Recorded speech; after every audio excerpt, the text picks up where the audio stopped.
riwayat Imam Bukhari. Kata Nabi, antara fitnah Dajjal sesungguhnya bersama dengan Dajjal itu ada air dan ada api.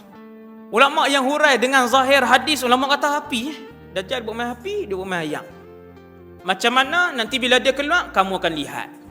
Sebab apa para ulama yang mengambil makna zahir sebut begitu? Sebab Nabi sebutkan hadis ni, Dajjal ni ada air dan ada api. Apa yang dilihat oleh orang akan api, itu sebenarnya air yang sejuk. Dan apa yang dilihat orang akan air, itu sebenarnya api yang membakar. Maka sesiapa di antara kamu yang bertemu dengan keadaan itu, hendaklah dia melemparkan dirinya ke dalam kawasan yang dikatakan api neraka itu. Tuan-tuan tengok teks Arab Sahih Bukhari ni, Nabi kata falyaqa' fil ladzi yara annahu nar. Nabi kata pi terjun dalam api. Apa maksud Nabi kata pi terjun dalam api itu? Nabi guna perkataan falyaqa'. Yaqa' ni pi terjun. Kita ambil hak Nabi sebut ni.